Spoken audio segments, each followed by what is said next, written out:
Okay. Yeah, we did start out by defining miracle, but I'll take a quick cut at it again and then answer the rest of your question, which has to do with specifically healing and the fact that it sometimes occurs and other times doesn't. So I kind of defined a miracle, and again, we could spend hours on this, but a miracle is either a temporary suspension of natural laws that God set in place and generally lets or keeps going, a suspension of such. Or it could be that a miracle sometimes utilizes strictly physical things and physical laws, but with supernatural timing coming together, so that it probably shouldn't have occurred the way it did. God was involved in bringing those physical elements together all at the same time. But your question is about, your question surfaced attention, I think, that we pray for healing routinely. Sometimes God performs such a miracle, sometimes he does not. And what's going on there. And I'm not an expert on this issue. I wrestle with this as much as any human who's ever lived.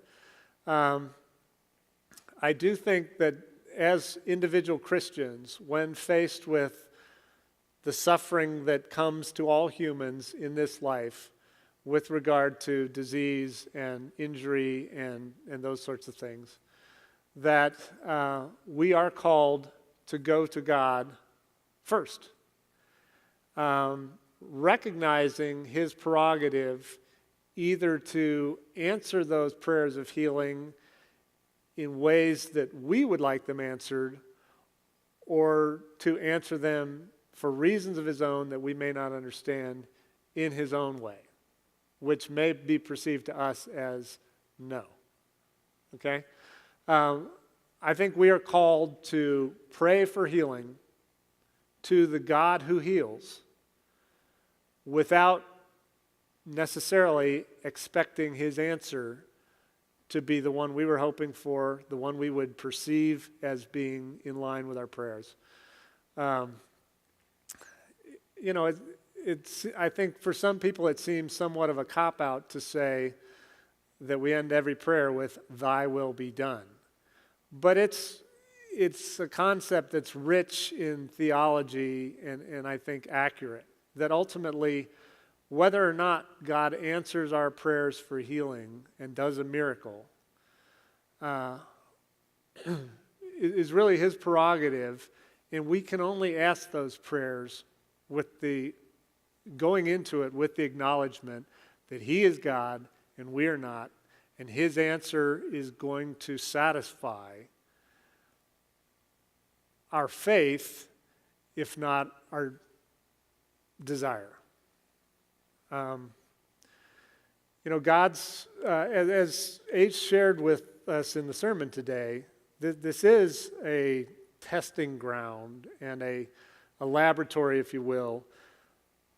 Our reality is really future and after the suffering and the death of this life. And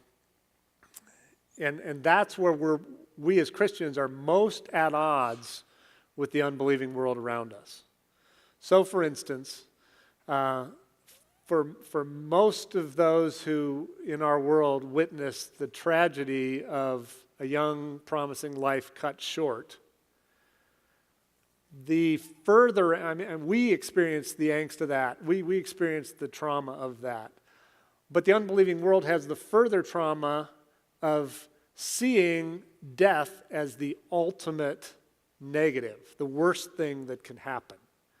On a truly Christian view, we recognize that for those of us left behind, death of that promising young life is a tragedy, but for that person himself, he's entering into real life, as abundant life as it was meant to be, without the suffering and grief of this life.